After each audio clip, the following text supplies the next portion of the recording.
Bienvenidos un día más a misderechos.club, el podcast en el que hablamos sobre los derechos que tienen las personas enfermas o lesionadas, presentado por mí, que soy Jorge Campaña, abogado.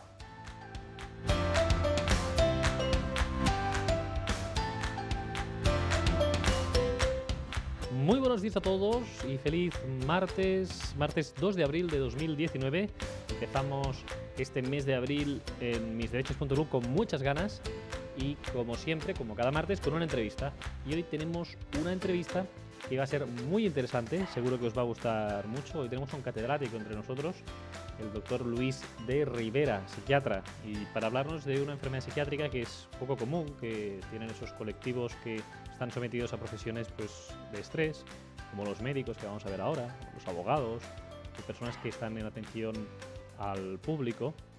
Y en este sentido, pues nos va a explicar mucho más sobre este síndrome del burnout, qué es lo que se conoce, lo que se está investigando y demás. Por lo tanto, la entrevista al doctor Luis de Rivera pues va a ser pues muy interesante para muchas personas que puedan estar sufriendo o familiares que estén pues padeciendo también esta enfermedad. Antes, por eso, de entrar a la entrevista, como siempre, ya sabéis que os pido que si no lo habéis hecho ya aún, que entres en la página web de misderechos.club y te puedas suscribir a nuestra página web, que es totalmente gratuito. Veas que hay un cajetín de suscripción y ahí, introduciendo tu nombre y tu correo electrónico, pues vas a estar en esta lista y en la que vas a recibir todas las novedades del canal, y en ese sentido pues te notificaremos todas las entrevistas que vamos publicando, así como los episodios divulgativos que hacemos los miércoles. Igualmente, ya sabes que puedes seguirnos en Facebook. En Facebook tenemos una página, misderechos.club, donde hay casi 500 personas ya en esta página de misderechos.club, y que también puedes seguirnos a través de iTunes o a través de iVoox, en estas plataformas para escuchar el podcast, y que además desde hace unos días también puedes pues escucharnos en el canal de YouTube. Entonces, lo que yo sí que os quería comentar antes de entrar a la entrevista es que en todo caso podáis pues escuchar este podcast de forma tranquila, pero que también lo podéis ver en el canal de YouTube, y que en el episodio de mañana vamos a hablar especialmente sobre la fibromialgia, que es un episodio que seguro que os va a gustar. Si os parece, ahora y así, empezamos con la entrevista del doctor de Rivera.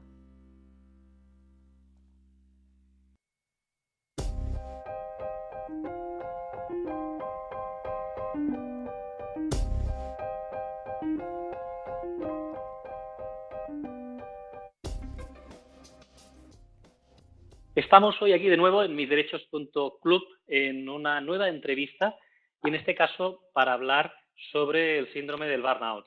Tenemos el lujo de contar entre nosotros con el doctor Luis de Rivera y Revuelta. ¿Qué tal? ¿Cómo estamos? Hola, buenas tardes. Muy bien, encantado de hablar contigo. Bien. El doctor de Rivera es una eminencia en el campo del síndrome del burnout y también sobre el acoso laboral. Es catedrático de Psiquiatría y Psicología Médica por la Universidad Autónoma de Madrid y director del Instituto de Psicoterapia e Investigación Psicosomática de Madrid. Además, ha escrito varios artículos científicos y varios libros relativos al síndrome burnout, como las crisis emocionales, y también un libro que se ha publicado recientemente sobre los síndromes del acoso. De ello hablaremos ahora más adelante, doctor. Muy Pero bien. siempre iniciamos la entrevista pues con la pregunta lógica, ¿no? Que es, ¿qué es esto del síndrome del burnout? Bueno, el síndrome de burnout, un término americano que se traduce fácilmente en español por el síndrome del quemado, y de manera más técnica lo llamamos el trastorno por desgaste profesional o el síndrome de desgaste profesional. Forma parte del grupo de los trastornos de estrés relacionados con el trabajo. Y el estrés es una situación, es una experiencia que sobrepasa la capacidad normal en la que funcionamos bien. Los seres humanos estamos hechos para hacer frente a las dificultades, estamos hechos para trabajar, estamos hechos para rendir, estamos hechos para enfrentarnos al estrés. De hecho, una vida en la que no exista ningún estrés también es estresante. La ausencia de estrés es estresante, por paradójico que parezca. Nos lleva al aburrimiento y nos lleva a cantidad de trastornos.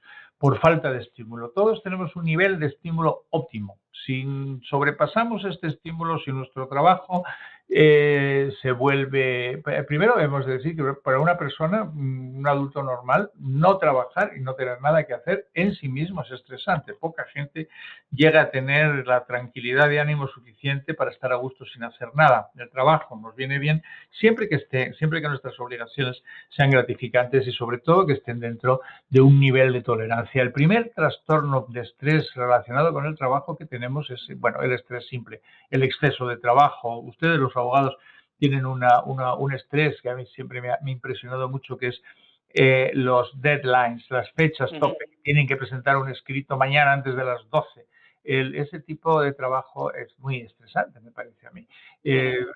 Otros tipos de estrés es exceso de trabajo, exceso de sobrecarga, exceso de responsabilidades. El burnout entra en una variante muy curiosa en que lo que es estresante son las relaciones interpersonales. Eso se ve en personas en las que tienen, sobre todo, en personas cuyo trabajo requiere mucha relación con el público. Se puede dar en maestros de escuela, más que en maestros universitarios, se puede dar en los médicos, se da en, bueno, también se da, por supuesto, una personas a riesgo enorme son los empleados que están a cargo del servicio de reclamaciones de cualquier empresa.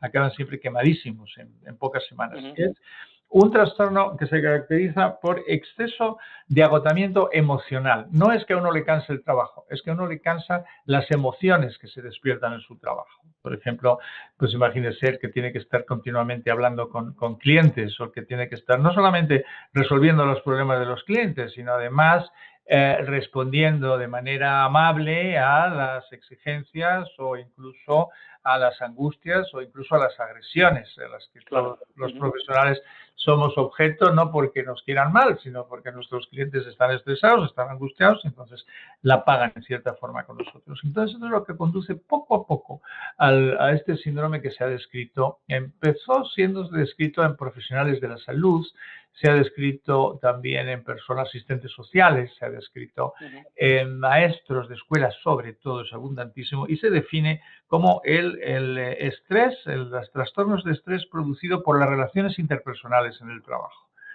Por eso trabajos que requieren un esfuerzo emocional tienen mayor riesgo que otros trabajos. Por ejemplo, un empleado de alguien que se limita a mover máquinas o que no tiene mucha relación con público, sino que tiene que hacer nada más que una serie de actividades más o menos mecánicas, puede tener otro tipo de estrés, pero no es este. El burnout está relacionado con la relación con el público.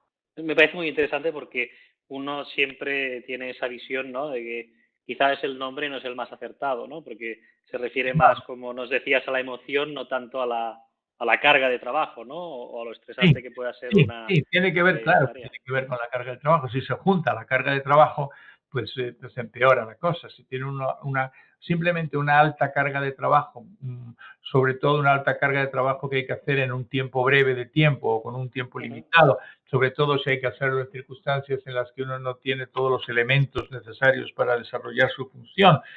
Todo esto es lo que llamamos el estrés general en el trabajo. Y si a este estrés, además, se añade el esfuerzo emocional excesivo, es el que más fácil es que se desarrolle el síndrome de estrés. Luego hay otro pequeño el factor estresante en el trabajo que da lugar a otro síndrome, que es el síndrome de acoso laboral o el de maltrato psicológico en el trabajo, en el que ya el desgaste no es por la relación con los clientes, digamos, por la relación, sino es por la relación con los propios compañeros o con los propios jefes. Pero es el mismo tipo el primer estudio que yo hice en Canarias sobre el síndrome del burnout en los servicios médicos, en los servicios asistenciales de salud, encontramos una tasa de burnout altísimo. Entre los más afectados eran los médicos, seguidos de cerca por las enfermeras, y los que menos afectados eran por el síndrome de burnout eran los conserjes, la gente que guarda las puertas y que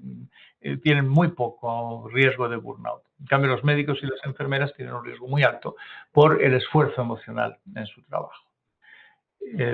¿Y hay algún tipo de relación con algún otro tipo de patología? Es decir, una persona que tiene una patología psiquiátrica de base, ¿no? Un síndrome ansioso-depresivo, Claro. una depresión, algún antecedente, ¿tiene más probabilidad de tener No, esta enfermedad? curiosamente, no necesariamente.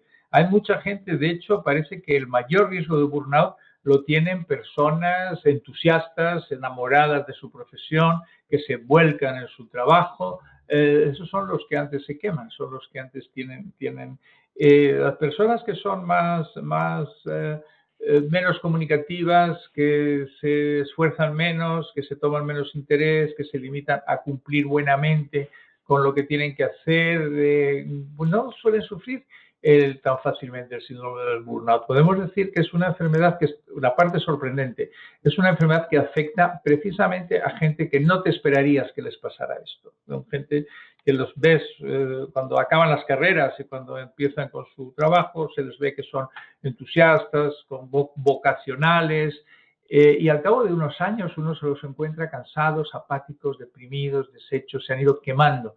De ahí el término está bien puesto, porque es como que es como una estrella que se va quemando, poco a poco se va deteriorando. Por supuesto que sí, que hay algunos trastornos en los que la persona no es que llegue a desarrollar el síndrome del burnout, es que no tiene capacidad para hacer frente a relaciones que implican una carga emocional importante, porque una persona depresiva, por ejemplo, no sé, que tiene un trastorno depresivo anterior, va a empeorar si se pone en una situación en la que tenga que hacer, o a veces no. También hemos visto a veces casos al contrario, hemos visto personas depresivas que cuando empiezan a ejercer una profesión en la que tienen que ocuparse de los demás, mejoran, como si el hecho de ocuparse de otra persona le descansara de estar preocupado por sí mismo. No hay una relación así como muy claramente directa, pero eso es sorprendente, que vemos gente muy entusiasta y muy sana que sufre y que desarrolla el síndrome del burnout. Uno de los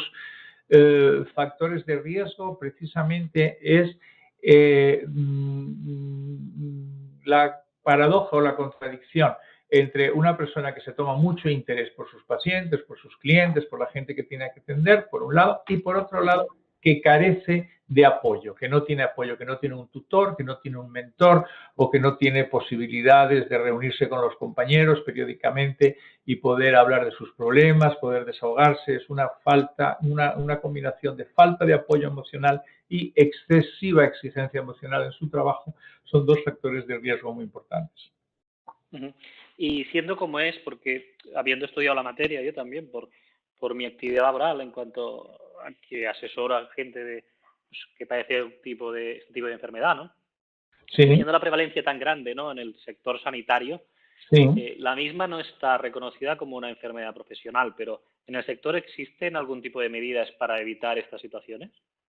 Curiosamente, cuando en la época en que yo estuve estudiándolo no había medidas bien organizadas. No, realmente no solamente el sistema sanitario actualmente se empieza a hablar y empiezan a ser los gestores, empiezan a ser conscientes de la gran sobrecarga que tienen los médicos y los enfermeros, pero no se han tomado medidas que se deberían tomar. Es una necesidad importante porque para que una persona pueda cuidar de otra, es muy importante que se sienta bien cuidada. Para que un médico pueda ejercer bien su profesión o para que un enfermero pueda ejercer bien su profesión, es muy importante que ellos se sientan muy bien cuidados, muy bien atendidos. Y desgraciadamente en nuestro sistema sanitario, en muchos lugares, lo que ocurre es todo lo contrario. Encima, los médicos están sometidos a una presión, a una exigencia no solo de cantidad de trabajo, sino exigencias de tipo burocrático, de tipo, digamos... De guardias también. De guardia, efectivamente. Trabajos a turnos, ¿no? Bueno, lo que yo puedo decir es que las guardias, el trabajo de turnos y todo eso es muy cansado, pero si uno cuenta con el apoyo suficiente entre los compañeros y con los jefes, sorprendentemente no produce el síndrome de burnout. El síndrome de burnout es una combinación, es un factor que no se estudia, no es tan popular decirlo, pero un factor importante es la falta de apoyo. Son personas que sufren este síndrome, están faltos de apoyo, no se les reconoce su trabajo, no se les reconoce bien y no tienen dónde desahogarse, no tienen quien les comprenda, quien les dirija, quien les indique, quien les prevenga que eso pueda ocurrir. Claro. No, y en todas horas tenemos un sistema sanitario que es excelente, ¿no? Envidiado en el resto del mundo, pero ya la propia residencia, ¿no? Los estudiantes que ya han aprobado y hacen ese Es un MIR. sistema que es excelente gracias al esfuerzo y al sacrificio de los sanitarios, hay que decirlo, sobre No, todo no, por supuesto. Pero me refiero a estos residentes ya que muchos, también he conocido mucha gente, ¿no? En ese sentido, que lo dice, que la residencia es muy dura, ¿no? También acabas de estudiar después de muchos años, sí, empiezas ahí y quizás se podría empezar por ahí también, ¿no? Esa sí. exigencia De hecho, habría que que se le... empezar antes, habría que empezar ya en la Facultad de Medicina. Ujú, Ya los estudios de medicina son estudios muy exigentes y muy estresantes, muy difíciles. Y luego en la residencia ocurre lo mismo. No sé las estadísticas exactas, pero te puedo decir que al menos la mitad o más de la mitad de todos los residentes y todos los médicos en ejercicio se puede decir que están en algún nivel de síndrome de desgaste profesional. ujú. Y saliendo ya del sector sanitario, una vez el psiquiatra pues llega a ese diagnóstico, ¿cuál es el tratamiento al que se Vamos le a ver, debe someter? digamos, claro, que el diagnóstico, o sea, del síndrome de desgaste profesional no es un diagnóstico oficial. Normalmente el diagnóstico que llegamos es a un trastorno depresivo, porque esa es la característica. Podemos decir que es un trastorno depresivo, a veces con elementos de ansiedad, que es lo más llamativo del síndrome, pero en él se encuentran otros dos factores importantes, otros dos grupos de síntomas importantes, que es el desinterés por su labor, lo cual contrasta con cómo era esa persona tiempo antes de que empezara a desarrollarse el desgaste profesional. Se han descrito, algunos de los autores han descrito un síntoma que llaman deshumanización, deshumanización del profesional, lo cual yo creo que es una mala traducción.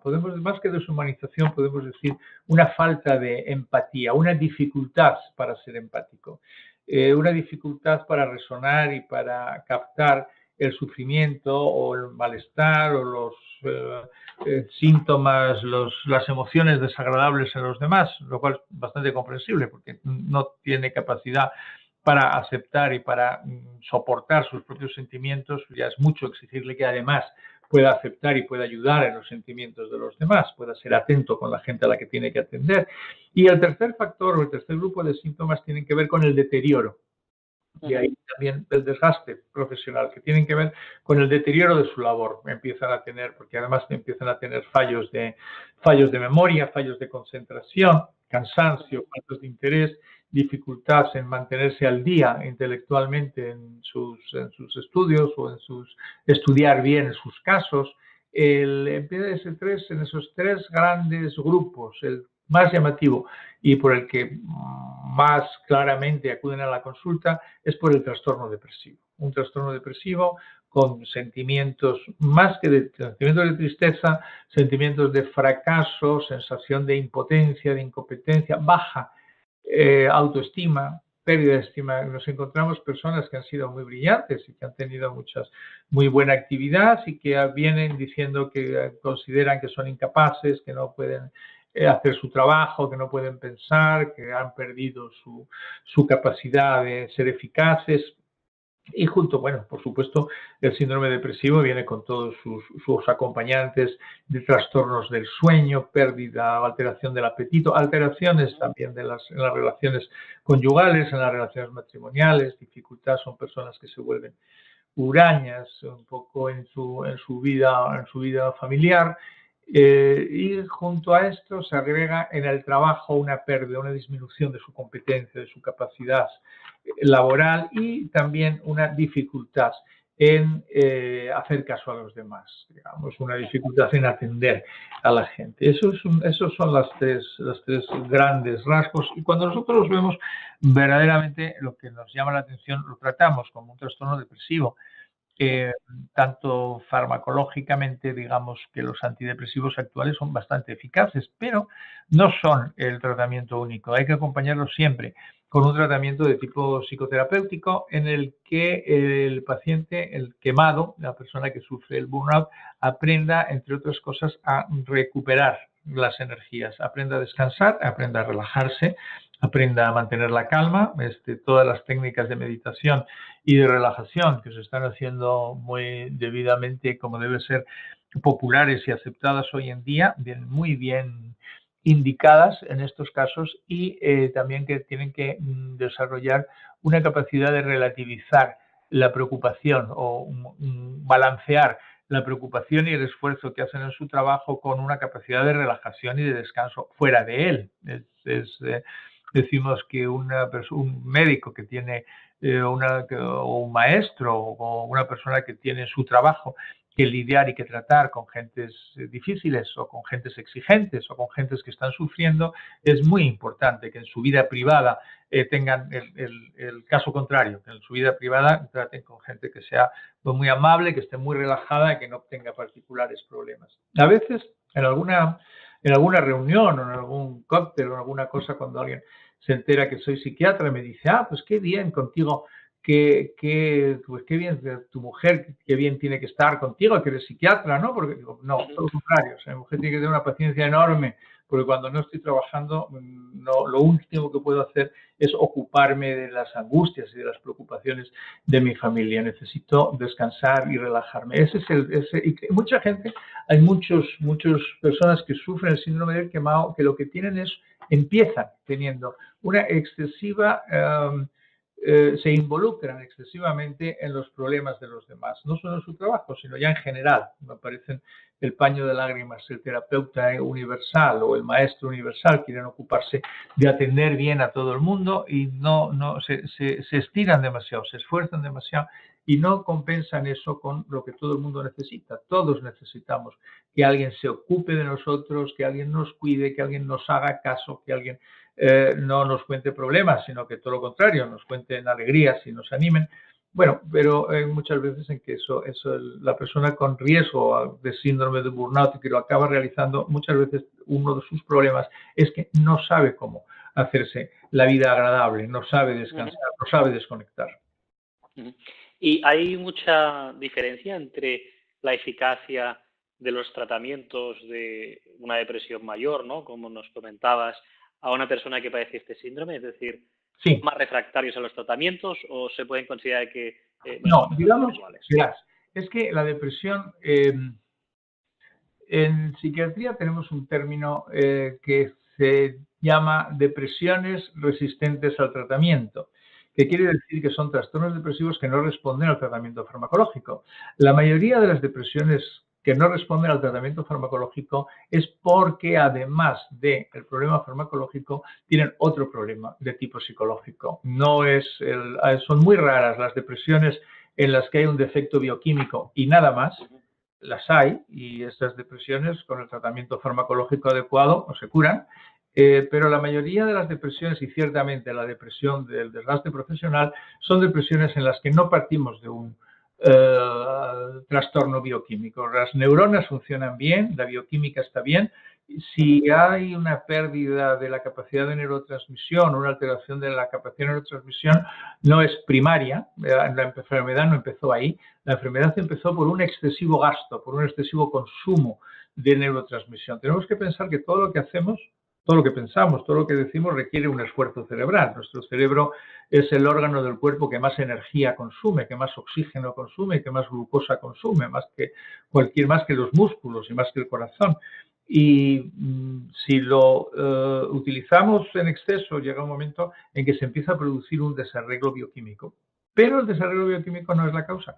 El desarreglo bioquímico es una de las consecuencias. Por eso el tratamiento farmacológico es necesario, digamos, como parche de momento, pero después necesita continuarse y acompañarse de un tratamiento psicoterapéutico. Los resultados en general son bastante buenos si se interviene a tiempo, si no lleva excesivo tiempo de evolución, si el paciente recupera pronto la moral de combate, la moral de superación, y si aprende pronto un procedimiento, es fundamental, un procedimiento de descanso, una técnica de meditación. La que yo utilizamos en mi escuela es el entrenamiento autógeno, que fue inventado por un alemán llamado Schultz en los 1920 y que actualmente se ha desarrollado y se ha perfeccionado muchísimo. Es una técnica muy sencilla, muy eficaz, El único inconveniente que tiene es que hay que hacerla, hay que practicarla. No es como una pastilla que te la tomas y ya no tienes que preocuparte más hasta el siguiente día que desayunes. No, esto es un ejercicio sería como un ejercicio físico. Sería como una persona obesa que se le indica que tiene que hacer ejercicio físico, una gimnasia programada, regular. Pues sería lo mismo. Sería un ejercicio mental que activa todas las zonas de recuperación, que activa todas las zonas cerebrales que se ocupan de la calma y que balancean, equilibran las zonas que se ocupan del estrés, que son las que están excesivamente desgastadas en estas personas. Y este tipo de terapia, ¿no? ¿Cuánto dura? Es decir, ¿cuánto tiempo hemos de invertir para poder hacerlo? En casos no complicados, y recientes y que no haya otro mayor problema, se ven resultados muy buenos en los primeros 6 meses. Siempre que el paciente coopere, colabore, en 6 meses tenemos resultados excelentes, pero generalmente no son, digamos, definitivos, sino que se tiene que mantener. El síndrome del burnout depende de las circunstancias, depende del trabajo, depende de la actividad de la persona, de factores externos y también depende de cómo la persona se toma ese trabajo, cómo se enfrenta a la sobrecarga emocional. Entonces, suponemos, hombre, si podemos cambiar los factores externos, ir a un sitio más tranquilo, fenomenal. Pero si eso no se puede cambiar o no se puede cambiar completamente, es importante cambiar el factor interno, cambiar la forma como esa persona se toma el trabajo, saber limitar su compromiso emocional con sus pacientes tiene que ser total e intenso mientras está ejerciendo su función. Pero en cuanto termina de ejercerla, es fundamental que sepa desconectarle, que no se lleve el trabajo a casa, que no esté dando vueltas continuamente al problema que vio antes de ayer, que sepa resolver emocionalmente las dificultades en el momento. Y esta técnica que nos comentabas, este entrenamiento autógeno, que es como un tipo de meditación, ¿cuánto tiempo le puede ocupar a un paciente? 1 hora. Esto viene, lo importante son ejercicios, una vez que al principio se hacen ejercicios más cortos, 5 o 10 minutos, pero una vez que la técnica está bien aprendida, normalmente la concentración dura 20 minutos y la frecuencia óptima es 3 veces al día. En esta técnica es más importante la frecuencia que la duración. Es mejor hacer 3 ejercicios de 5 minutos cada uno que un solo ejercicio de 2 horas. No, a diferencia de otras técnicas de meditación, se trata más de la frecuencia. Viene a durar, hay gente que dice, yo no puedo perder 20 minutos 3 veces al día haciendo el ejercicio, pero es falso, porque cuando lo hacen descubren que tienen más tiempo, descubren que tienen primero más energías y tienen la cabeza más limpia, tienen mejor concentración en lo que hacen y resuelven las cosas más rápidamente y en definitiva son 20 minutos que son muy bien invertidos, aprovechan muy bien el tiempo. No, y por supuesto, ¿no? Y que me imagino que tampoco hace falta encontrar el lugar ideal, ¿no? De extremo silencio y demás, sino que se puede practicar en cualquier sitio. Bueno, es más, claro, es que es cuestión de entrenamiento. Al principio, cuando uno está empezando, es mejor hacerlo en un sitio tranquilo, sin ruidos, pero una vez que se coge práctica, se puede hacer en cualquier sitio. Mi maestro, que es un alemán que estuvo en la Segunda Guerra Mundial, contaba que él era médico y lo hacía en un bombardeo. O sea, hacían la meditación en los bombardeos, cuando estaban cayendo bombas alrededor. Imagínate. Se puede hacer en cualquier sitio. Una vez que sabes la técnica, se puede hacer en cualquier circunstancia, en el lugar más... Y tampoco requiere una postura sofisticada como el yoga o como otras técnicas de tipo oriental. Se hace sencillamente sentado en una silla. Lo fundamental es el entrenamiento de la atención, es decir, aprender a utilizar la atención de una manera específica, que si no sabes cómo se hace es imposible. Hay gente que lee en un libro cómo se hace y luego lo quiere practicar y no le sale, pero una vez que ya aprendes y descubres cómo es la técnica, ya es difícil durante unos cuantos días y poco a poco se va volviendo fácil y finalmente acaba siendo algo sencillísimo.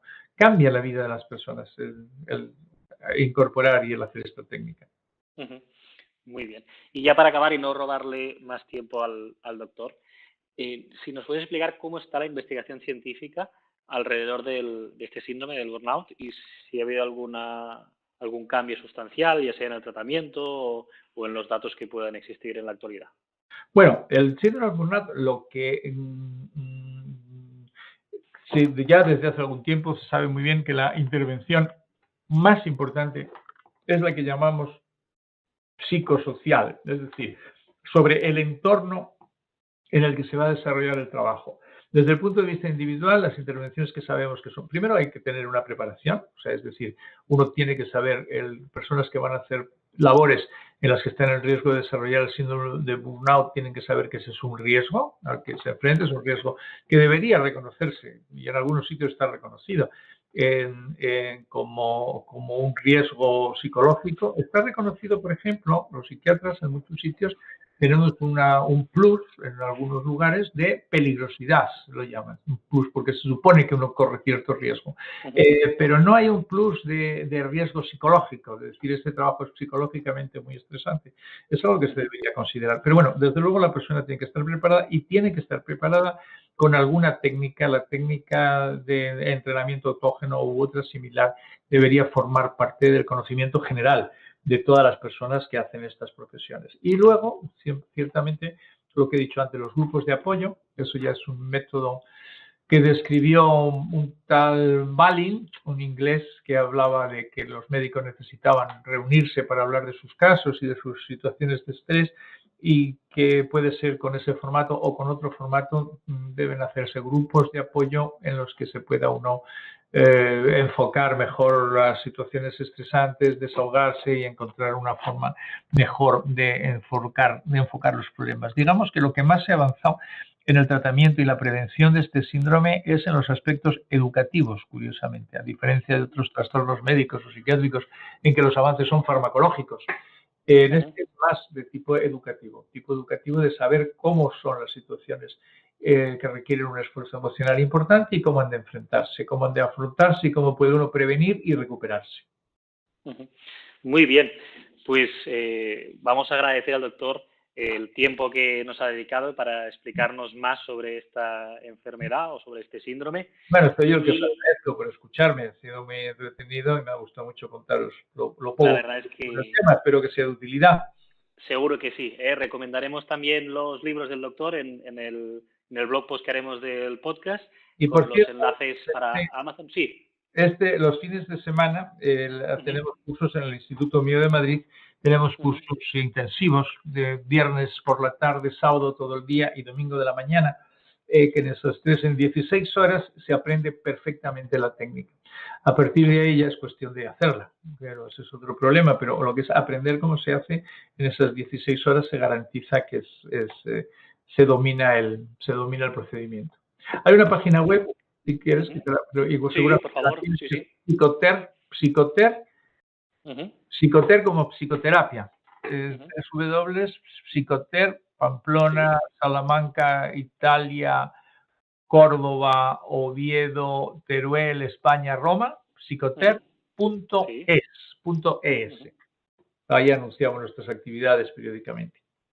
Pues lo dejaremos también en el enlace para que la audiencia pueda visitar esa página y conozca también este curso es presencial, que nos comentabas del fin de semana. Sí, hemos pensado, algunas veces hemos hecho cursos online, pero francamente no es tan es un curso, más que curso, es un taller, es práctico. Es muy práctico, claro. Experiencial. Es experiencial. La teoría es la mínima e imprescindible para comprender de qué va y qué es lo que estamos haciendo y cómo funciona la atención y cómo funciona el cerebro, pero lo mínimo imprescindible para entender la técnica, pero el curso es práctico experiencial.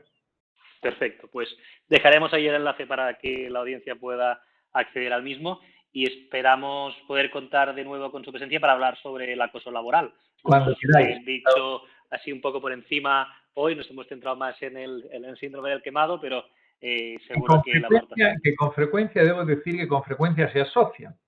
Claro. Con frecuencia se asocian y está por saber exactamente cuántos casos decimos que son síndrome de quemado y realmente el trasfondo o el factor coadyuvante ha sido un maltrato o un acoso institucional.